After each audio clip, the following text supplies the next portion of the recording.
नमस्कार दोस्तों, स्वागत है आपका अपने YouTube channel study with Bhanu में। मनोविज्ञान की जो सीरीज चल रही थी उसमें आज हम लोग बाल मनोविज्ञान के बारे में पढ़ेंगे, तो वीडियो को जल्दी से लाइक और सब्सक्राइब कर दीजिए। चलिए वीडियो को स्टार्ट करते हैं। बाल मनोविज्ञान, तो इसमें जो पहली पॉइंट है चलिए देखते हैं। बाल मनोविज्ञान दो शब्दों से मिलकर बना है, बाल और मनोविज्ञान, जिसमें बाल का अर्थ होता है बालक, अर्थात इस आधार पे हम लोग कह सकते हैं बाल मनोविज्ञान का शाब्दिक अर्थ है बालक के विकास का मनोवैज्ञानिक अध्ययन, अर्थात बालक के शारीरिक, मानसिक और बौद्धिक विकास में होने वाले परिवर्तनों का मनोवैज्ञानिक अध्ययन हम लोग बाल मनोविज्ञान के अंतर्गत करते हैं। चलिए अगली पॉइंट देखते हैं। अगला पॉइंट है, बाल मनोविज्ञान के अंतर्गत बालक के विकास का अध्ययन जन्म से किशोरावस्था तक करते हैं, अर्थात जन्म से किशोरावस्था तक बालक के विकास में जो परिवर्तन होते हैं उसका अध्ययन हम बाल मनोविज्ञान के अंतर्गत करते हैं। चलिए आगे देखते हैं। आगे है बाल मनोविज्ञान की परिभाषाएं। तो बाल मनोविज्ञान के बारे में कुछ मनोवैज्ञानिकों ने अपने कथन और परिभाषाएं दी हैं, उनको हम लोग देखेंगे। जो भी कथन महत्वपूर्ण हैं उन सभी कथनों को हम इस वीडियो के अंतर्गत देखेंगे। तो चलिए स्टार्ट करते हैं। पहला कथन है क्रो एंड क्रो के अनुसार। क्रो एंड क्रो के अनुसार, तो क्रो एंड क्रो ने बाल मनोविज्ञान के बारे में क्या कहा था, इसको हम लोग देखते हैं। उन्होंने कहा था बाल मनोविज्ञान वह विज्ञान है जो व्यक्ति के विकास का वैज्ञानिक अध्ययन गर्भकाल से किशोरावस्था तक करता है। क्रो एंड क्रो ने कहा था बाल मनोविज्ञान वह विज्ञान है जो व्यक्ति के विकास का वैज्ञानिक अध्ययन गर्भकाल से किशोरावस्था तक करता है। चलिए अगला कथन देखते हैं। अगला कथन है जेम्स ड्रेवर के अनुसार। जेम्स ड्रेवर ने बाल मनोविज्ञान के बारे में अपना कथन दिया था, उसको हम लोग देखते हैं। उन्होंने कहा था बाल मनोविज्ञान मनोविज्ञान की वह शाखा है जो प्राणी के विकास का अध्ययन जन्म से परिपक्वावस्था तक करती है। परिपक्वावस्था किशोरावस्था को ही कहा जाता है, जब बालक परिपक्व हो जाता है, अर्थात जब बालक के शारीरिक, मानसिक और बौद्धिक क्षमता का पूर्ण विकास हो जाता है तो बालक परिपक्वावस्था में आ जाता है, अर्थात किशोरावस्था में होता है। इसे कहते हैं परिपक्वावस्था। 18 वर्ष, 12 वर्ष से लेकर 18 वर्ष के बीच की आयु को हम लोग परिपक्वावस्था या किशोरावस्था कहते हैं। इस सब को हम लोग आगे डिटेल में जानेंगे, सभी अवस्थाओं को आगे डिटेल में जानेंगे। चलिए पहले कथन देख लेते हैं। अगला कथन है गैरिसन एवं अन्य के अनुसार। गैरिसन एवं अन्य के अनुसार, तो उनका कथन है बाल मनोविज्ञान का प्रत्यक्ष संबंध बाल व्यवहार से होता है, बाल व्यवहार से है। तो गैरिसन एवं अन्य ने कहा था कि बाल मनोविज्ञान का प्रत्यक्ष संबंध बाल व्यवहार से है। चलिए अगला कथन देखते हैं। अगला कथन है स्कीनर के अनुसार। अगला कथन जो है वो है स्कीनर के अनुसार।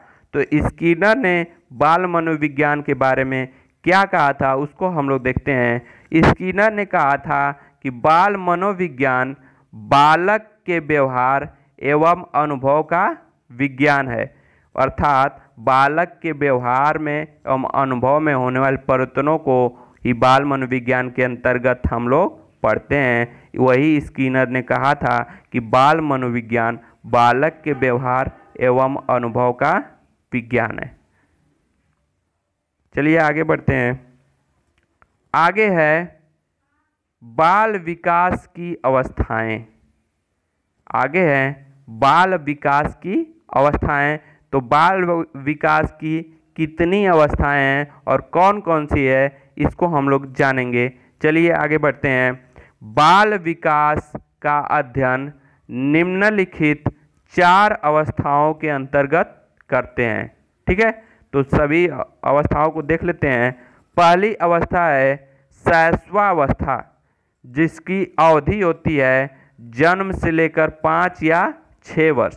कहीं कहीं 5 वर्ष और कहीं कहीं 6 वर्ष मिलता है, इसलिए जन्म से लेकर 5 या 6 वर्ष दोनों मानते हैं। ठीक है, तो शैशवावस्था जन्म से लेकर 5 या 6 वर्ष तक होती है। अब दूसरी अवस्था देखते हैं। दूसरी अवस्था इसमें है, दूसरी अवस्था है बाल्यावस्था। बाल्यावस्था की अवधि होती है 6 से लेकर 12 वर्ष, अर्थात 6 से लेकर 12 वर्ष तक का बालक बाल्यावस्था के अंतर्गत आता है। तीसरी अवस्था है किशोरावस्था। किशोरावस्था की अवधि होती है 12 से 18 वर्ष। इसी को हमने पहले बताया है, परिपक्वावस्था एक शब्द आया था। परिपक्वावस्था या किशोरावस्था एक ही शब्द है, ये जिसकी अवधि होती है 12 से 18 वर्ष। ठीक है, अगला देखते हैं प्रौढ़ावस्था। अगली अवस्था है प्रौढ़ावस्था। प्रौढ़ावस्था 18 वर्ष के बाद की अवस्था को कहा जाता है। ठीक है, चलिए आगे बढ़ते हैं। तो जो भी 4 अवस्थाएं हमने बताया है, उसको एक एक करके हम लोग डिटेल उन अवस्थाओं के बारे में जानेंगे कि बालक के विकास में क्या परिवर्तन होते हैं इन अवस्थाओं में। तो उसमें पहली अवस्था है शैशवावस्था। पहली अवस्था है शैशवावस्था, और शैशवावस्था की अवधि हमने बताया है जन्म से 5 या 6 वर्ष। ठीक है, तो शैशवावस्था में जो भी परिवर्तन विकास में होते हैं बालक के, वो हम लोग देखते हैं पॉइंट करके। तो इसमें पहली पॉइंट है कि इस अवस्था को भावी जीवन की आधारशिला के रूप में देखा जाता है।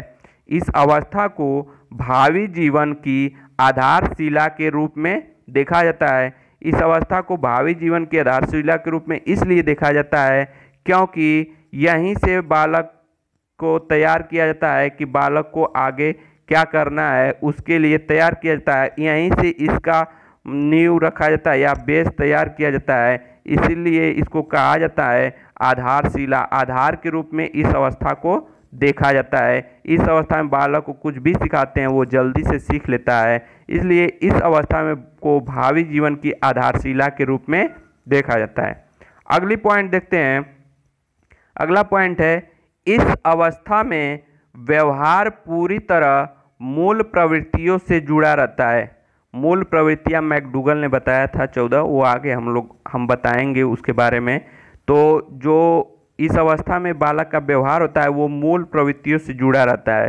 ठीक है, तो ये बहुत ही इम्पॉर्टेंट है पॉइंट, और इसमें शैशवावस्था के बारे में जो भी पॉइंट बताएंगे वो बहुत ही इम्पॉर्टेंट है। ध्यान से देखिएगा और याद कर लीजिएगा। और ये जो पॉइंट है ये टेट एग्जाम 2013 और 2016 में आ चुका है, और इसमें जो भी पॉइंट बताएंगे प्रत्येक पॉइंट हर किसी न किसी एग्जाम में ज़रूर आया है, इसलिए बहुत ही ध्यान से पॉइंट को देखिएगा और याद करिएगा, याद रखिएगा ताकि एग्जाम में आए तो हम लोग कर लें। ठीक है, तो इस अवस्था में व्यवहार पूरी तरह मूल प्रवृत्तियों से जुड़ा रहता है।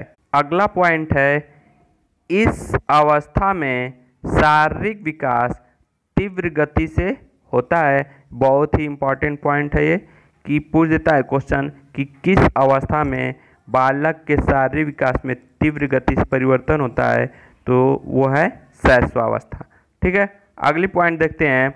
अगला पॉइंट है इस अवस्था में शिशु शारीरिक तथा बौद्धिक रूप से अपरिपक्व होता है, अर्थात बालक के शारीरिक और बुद्धि का विकास पूर्ण नहीं हुआ होता है, इसलिए वो अपरिपक्व होता है। जब बुद्धि और शारीरिक विकास पूर्ण हो जाता है, बौद्धिक और शारीरिक विकास पूर्ण हो जाता है तो वो क्या हो जाता है, परिपक्व हो जाता है। ठीक है, तो इस अवस्था में अभी उसका विकास पूर्ण नहीं होता है, इसलिए वो अपरिपक्व होता है।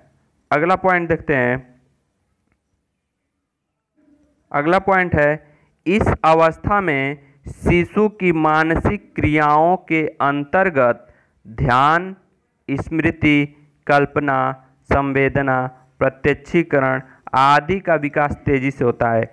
अर्थात शिशु की जो मानसिक क्रियाएं हैं, जैसे ध्यान है, स्मृति मतलब याद करना, मेमोरी जिसको कहते हैं, कल्पना मतलब सोचना, संवेदना, प्रत्यक्षीकरण मतलब देखकर वस्तुओं को पहचानना, सामने प्रत्यक्ष देखकर उसको पहचानना, उसका नकल करना, अनुकरण करना आदि का विकास तेजी से होता है। ठीक है, अगला पॉइंट देखते हैं।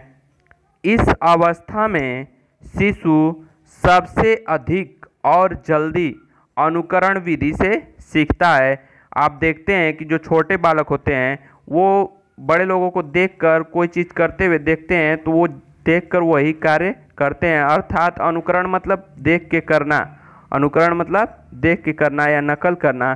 तो इस अवस्था में जो बालक होते हैं वो बहुत तेज़ी से अनुकरण विधि से सीखते हैं, अर्थात देख कर सीखते हैं। ठीक है, अगला पॉइंट देखते हैं।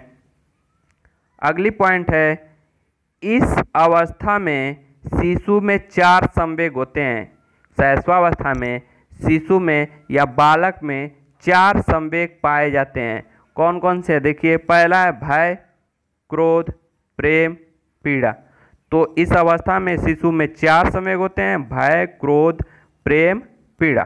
ठीक है, वीडियो अच्छी लगी तो लाइक कीजिए, शेयर कीजिए और कमेंट कीजिए। धन्यवाद।